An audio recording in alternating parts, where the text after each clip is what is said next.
Diego! Go Diego! Go Diego! EDSA! Itaas ang kamot sa mga angkol. Itaas ang kamot sa mga angkol. Bunalikol, bunalikol, bunalkol, bunalkol.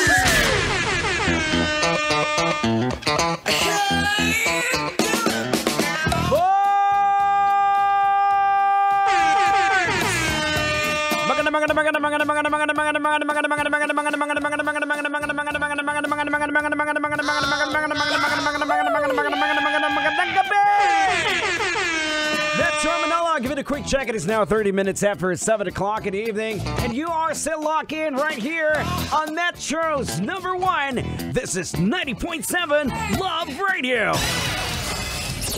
That's right, mga kabisyo. Ito pa rin po ang programang EDSA straight up until 9 o'clock in the evening.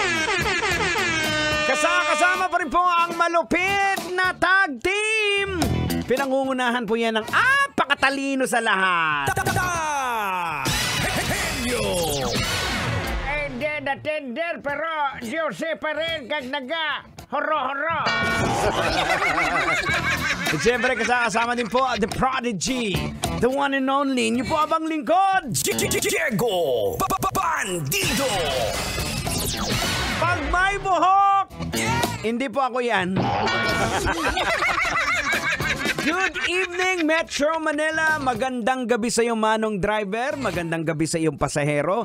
Ganon din sa iyo, Manong Guard. At ikaw din, na Grab Driver. Sir, maraming salamat.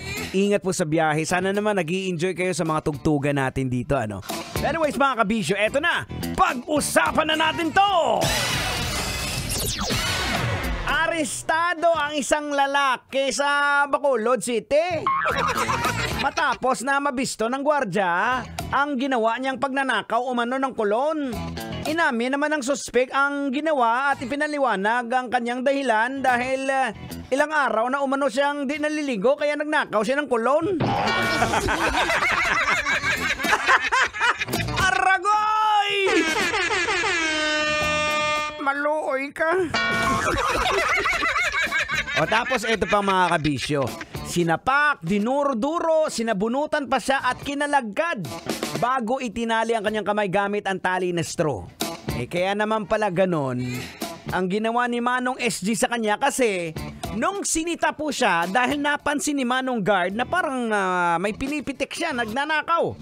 Nung sinita niya, alam niyo kung anong ginawa? Inisprehan niya sa mata yung guard. Kaya galit na galit. Diba? O Tang, logican na natin to, Tang. Ay sige, banatan mo na. Logican mo na para may masmasan. Logican na yan! Logican na yan! Alright mga kabisyo, logican na yan. Anong leksyon ang ating mapupulot? Anong aral ang ating madudukot? Well, kadalasan po nating maririnig na ginagawang dahilan yung kakulangan, kaya gumagawa ng kasamaan. Hindi po logic yan. Anong tawag dyan sa ganyan, Tang? Katamaran. Kasi kung may kulang sa'yo, dapat trabahuin mo ng tama at patas para magkaroon ka. Hindi porket wala kang ligo, dadahilan mo yan na magnakaw ka ng kolon. O kanino bang desisyon yung hindi magligo? O di ba? Kundi dun sa tao din. Kung bakit maoy ang napangasawa mo pala hubog. Dahil desisyon mo din naman yan yung aasawahin mo eh. Hindi naman desisyon ng pare o pastor yan na nagkasal sa inyo eh. Diba? Kaya tinatanong ka pa nga eh. Sigurado ka bang mamahalin mo to? Tandaan mo mga kabisyo ha. Tandaan po natin na ang bawat mali na ginagawa po natin ay may consequence yan. Gaya na lang ng ginawa nitong makawat. O kung nahuli lang siya ng maayos, i-detain lang siya, eh hindi siya sasabunutan at kakalad ka rin. Ni Manong Guard, inisprehan niya sa mata eh. Aso nga eh, di ba? Nakaupo yung aso, apakan mo yung buntot, kakagatin ka eh. Bala? Hindi na lang.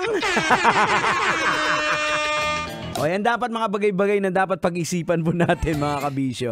O shoutout sa mga nakatutok sa atin, lahat po ng mga Grab drivers, taxi drivers, padjak drivers, truck drivers. Ano ma ang dinadrive mo ngayon? Maraming salamat sir sa iyong pakikinig. Siyempre, dito po sa 90.7 Love Radio.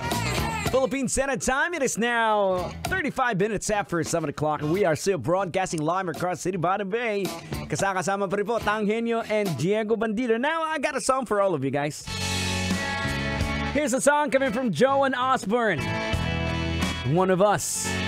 Right here on Metro's number 1. Sasakyan sigaw.